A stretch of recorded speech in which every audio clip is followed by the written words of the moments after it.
And we're back. Howdy y'all, this is Ethan Bonreal, back at it again with more Earthbound, and last time we were here, we made our way through the neon nightmare that was Moonside, and destroyed the evil Manny Manny statue. On top of that, I also talked a little bit about basically a negative experience I had on Grindr with someone who kind of annoyed me, and I also talked a little bit about some of the logic behind why sometimes gays can be very demanding of each other, and a little bit impatient with each other, especially in regards to relationships. But, you know, it's not everyone, but I talked a little bit about why that occurs in some people and my opinions on it. But anyway, we got some plot to deal with, because there's a fucking monkey here. Why are you here, monkey? What's up?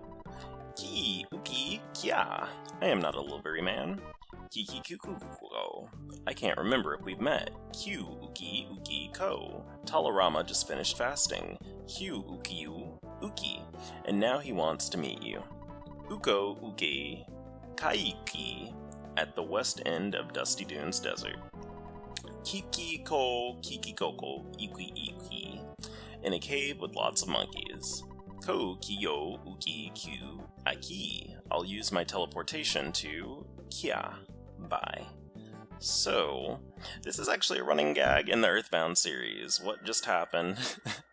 I'll explain that in a bit. We gotta talk more. Crash. Oh shit. Crunch. Oh shit, sorry mate. Greetings, it's Escargot Express's neglected class. Ooh, I just got here from Dusty Dunes Desert. There was this sunbathing guy, and he told me about a cave with lots of monkeys, or was it orangutans? Anyway, he said, well... Actually, I forgot, but, you know, actually the stuff that I was supposed to deliver is actually there too. I think it was some weird machine made to make trout-flavored yogurt or something. Yeah, well, I forgot all of that in the desert, so I'm not going back that way anyway, so don't ask me to get the package. I mean, it's your package, right? So you go get it. Go on, get out of here. Maybe that thing I forgot is important to you, so have a good time in the desert. See you, nerds. Oh man, we got a conga line of people running in here.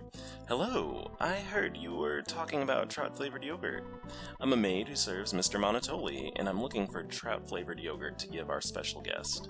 If you know anything about it, please tell me. I've been searching and searching. Well then, so what happened with that monkey is actually a running joke in Earthbound, so I'm going to give you a mild spoiler. So if you remember, when you play Super Smash Bros. And you do Ness's intro, like when he jumps into the match, he like briefly explodes and is covered in fire, or when you hit him with PK Thunder, he's kind of covered in like fire and looks kind of charred. Well, when you teleport in the Earthbound universe, if you run into something while you're doing it, you actually burst into flames briefly and get covered in ash, which is a sight gag they use basically to show you that you fucked up. So, we are going to be learning how to teleport pretty soon, because monkeys actually have mastered the ability of psychic teleportation, because in the Earthbound universe, monkeys are woke as fuck, and they have psychic brain powers. So, we are going to take advantage of that and ask for these monkeys to teach us how to teleport. But, it's going to be a good bit of a walk, so I guess I should give y'all a discussion here today. And, you know, I've been talking about, like,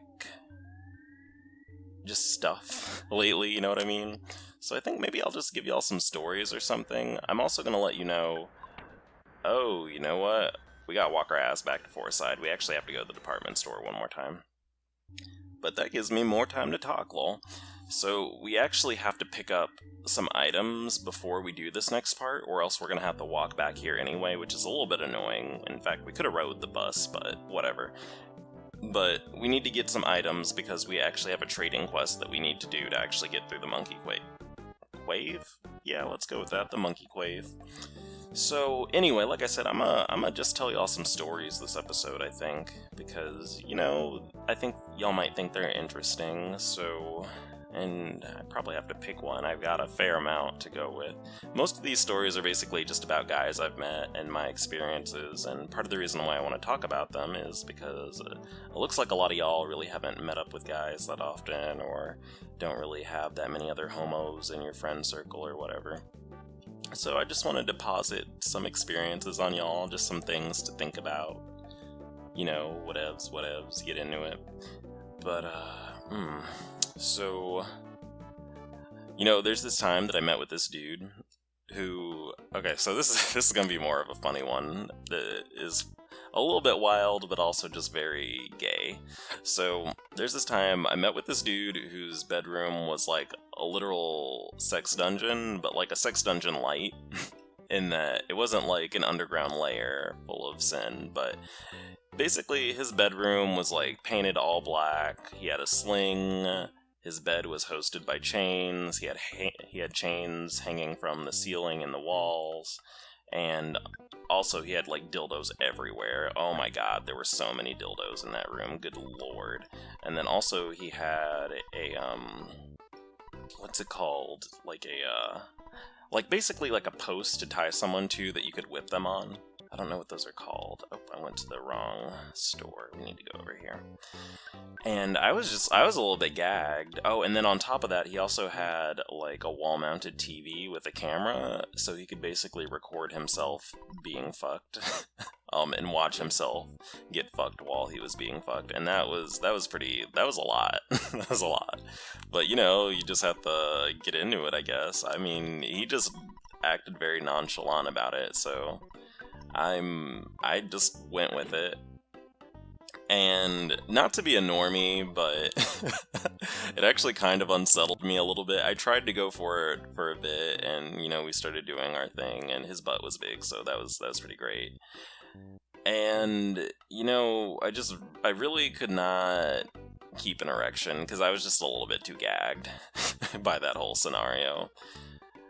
And he was like, well, what's the problem? And I was like, well, I'm sorry, I didn't expect to, walk in this house that has, like, grandma furniture in the front, and then just, like, go into your bedroom and it'd be a literal sex dungeon. Like, I wasn't ready for it, And I feel like I'm using sex dungeon a little bit too, liberally. That's why I say it's a sex dungeon light, because, I mean... I don't know. I just don't know. I guess I've never seen other sex dungeons, so I don't know what to think of it. But man, he just had his whole kit there. Like, if I wanted to like beat the shit out of him, I just really could do it in that place. He was all about that. He really loved some S&M, and man, there were so many dildos in that room. Good lord, guy. Like, oh my gosh, and they were really big too.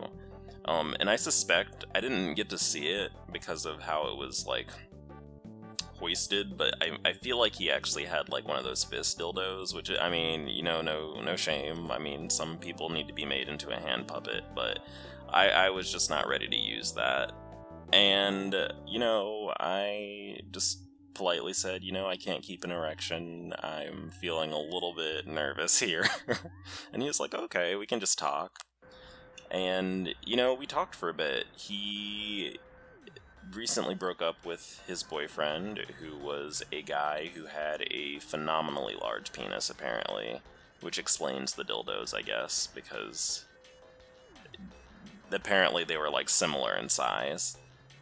And he broke up with him basically because the dude, his boyfriend, could not keep a job and was just... According to him, he was extremely lazy, and he just refused to get a job, he refused to work, he refused to do anything around the house, he just flat out refused, and that just couldn't work out for them. Like, the dude I was hooking up with did not want to be, like, basically this dude's sugar daddy when this dude was, like, the same age as him. So, they broke up, and...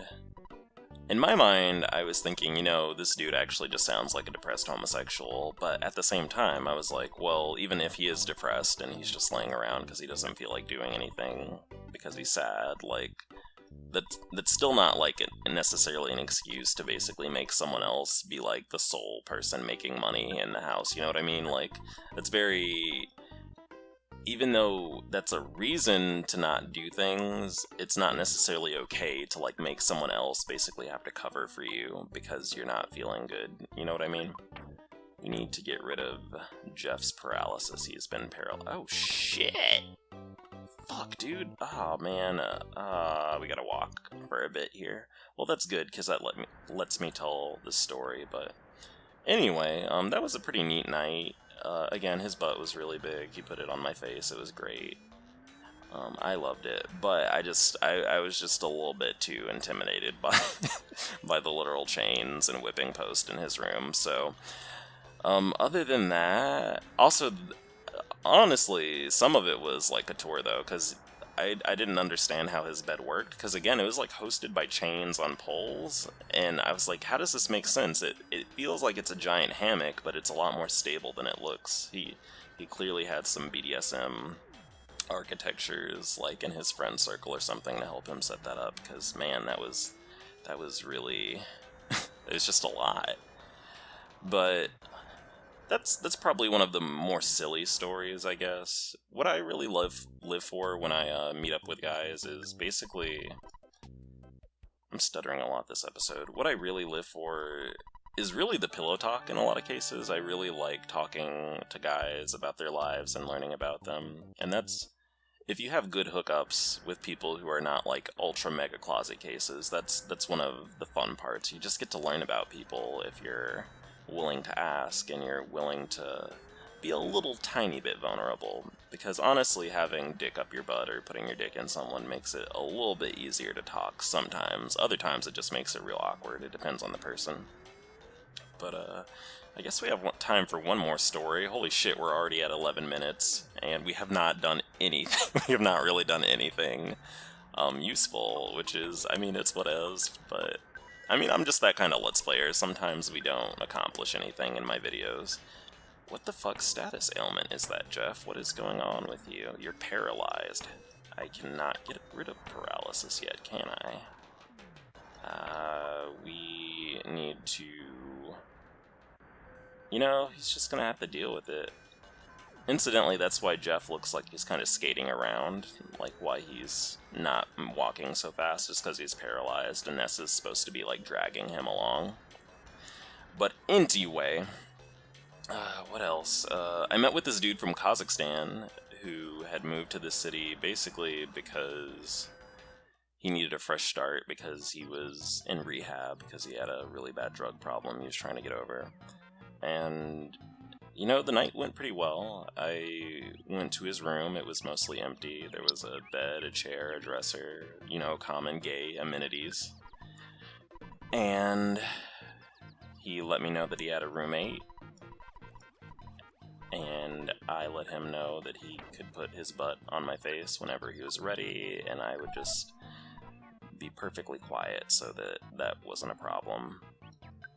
Let me see here. Oh, I don't have his... Ah, fuck, I forgot to get a skip scan, which... Whatevs.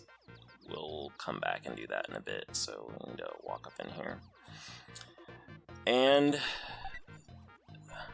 I'm gonna cut the not safe for work parts out, but you know, we did our thing for a bit, and he actually let me know that he changed his mind. He didn't want to get fucked anymore, so he asked if he could fuck me, and I was like, that's not in my contract. So we just made out, and we looked at each other for a while, and we started talking.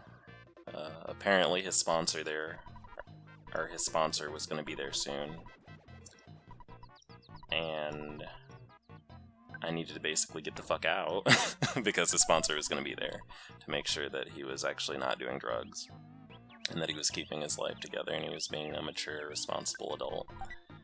And he actually asked me to help him clean up a little bit because his place was kind of messy, but we ended up not doing that. We ended up making out again, I think. And then after that... we are going to give them both hamburgers. There we go. After that, we started going towards my car. He walked me outside, and we just started talking about our lives. He had been an orphan, actually, in Kazakhstan for the early part of his life, and he was adopted by a very religious American couple who, once he came out when he was 18, promptly abandoned him. And like so many other gays, he just started doing crystal meth pretty soon after and developed a drug problem. He had a few boyfriends, and those relationships were really unstable. And he had some friends, and they were not good influences. And again, taking a hint from the gays of yesteryear, because this is a very gay thing to do, He basically just abruptly ran away from all of that to fix his life, because that's something I've seen a lot in my friends, is basically when they need to fix their lives, they basically just try to get a completely new friend group. That's not, like, 100% true, but that's something I've encountered. Like, it just becomes too much. People know too much about you, you make mistakes because you're anxious or scared, or you're just gay and you don't got them social skills. And you just leave all your friends behind and try to start over. And so he did that. Oh, give me that fresh egg, thank you. TY. He did that, and he ended up here, getting rimmed by a depressed black homosexual who talks about eating ass while playing Earthbound, right? And, you know, we talked a bit more. He talked about having PTSD, and so did I. Or rather, I brought it up first. And he was like, yeah, me too, because, you know, that's just how things work. And we need to go get that fucking skip sandwich. I am so tilted. I really did not want to have to leave this place after you enter it. Or after I entered it. See, I'm having trouble talking today, in part because I'm a little bit tired, but... And then also, I haven't really been speaking today. You ever have those days where you're just like, you wake up and you forget you can talk? Like, you're just home alone, and then you don't say anything, and then you try to say something, and you're like, wait a minute, how do I make sounds?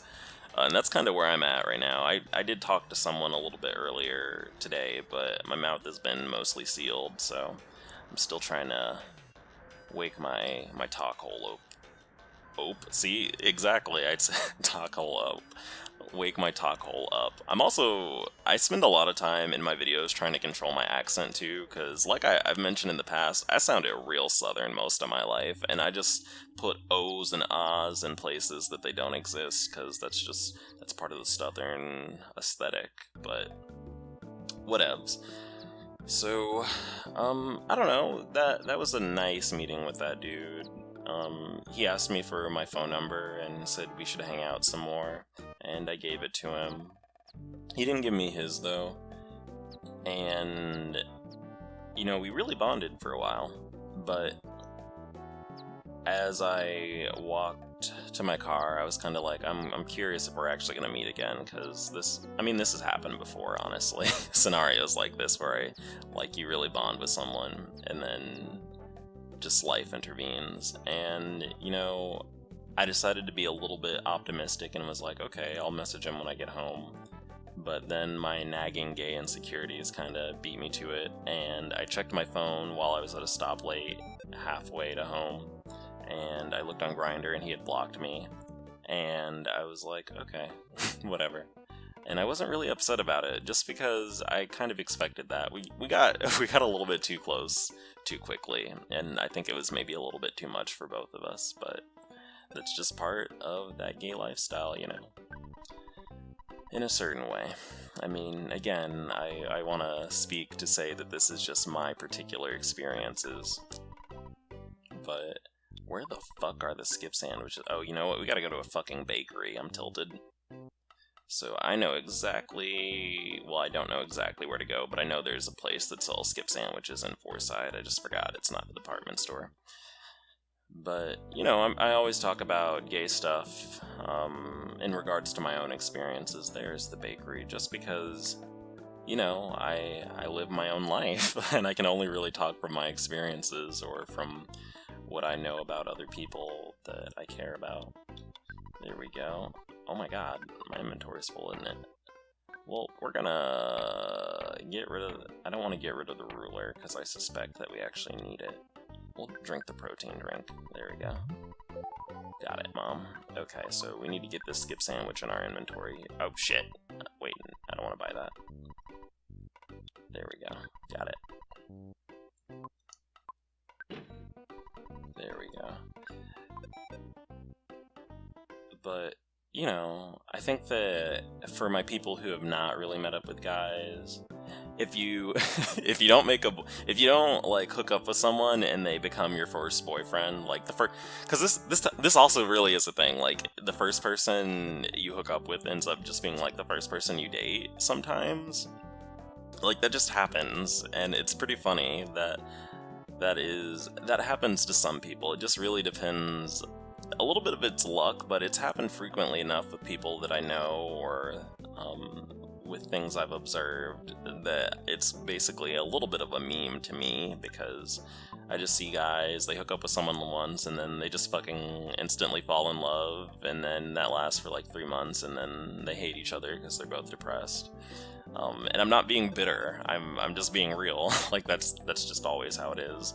And part of it's because they pressure themselves a little bit too much, because what ends up happening is that they move in with each other like literally like 3 weeks into seeing each other, and then they just aren't ready for that. That's too much. It's just a little bit too much. And here's my advice, so open up your little ears. Don't move in with someone that you're dating like within 2 or 3 months of knowing them. Please don't do that. I would honestly say don't even do it within 6 or so months, but like don't do it if you can avoid it. I understand if you have like financial reasons for doing it, but good lord, that is the quickest way to ruin a relationship for yourself, because it's too much. Like it ends up making you not to be toxic, and it ends up, living with someone ends up making you hate people, really, because they just start doing shit that's fucking annoying, and it's like you care about them, but at the same time they just keep doing something that you don't fucking like, and so it ends up making you cranky at each other. I also should have went to the hospital while I was in Fourside, but whatever. Anyway, do you have a skip sandwich? Yes, I do. So, oh, it's in Ness's inventory, there you go. And now we will go this way. This is actually really, it's not an annoying, I was gonna say it's not an annoying segment of the game, but I'm hearing this chicken cluck and it's calling me a liar. Basically, this is an extremely annoying part of the game. And if you do it without knowing what's gonna happen. Oh my god, I drunk the okay, whatever. We're gonna cut the fucking video. Oh my great gay god. I am literally so tilted. Well, we'll come back here later. We'll see how far we can get with this path, because it's not only is it a trading quest, but it's also a fucking maze. Oh, hey, the protein drink. Okay, we're good then. Oh man, we dodged a bullet with that. Alright. So, we need to go to Jeff's inventory and shove that in that monkey's mouth. There you go. And now we walk in this room. What is this? A hamburger. Okay, we need to go further in the room then.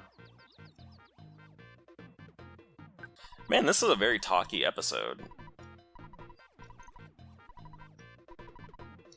I don't have the egg on me. What do you have, Lady Monkey? Oh, she needs the ruler. That's good that I didn't throw that away, because I almost did it when we were in the shop. Alright, get out of the way, please. Get out of the way. There we go. And hey, a monkey.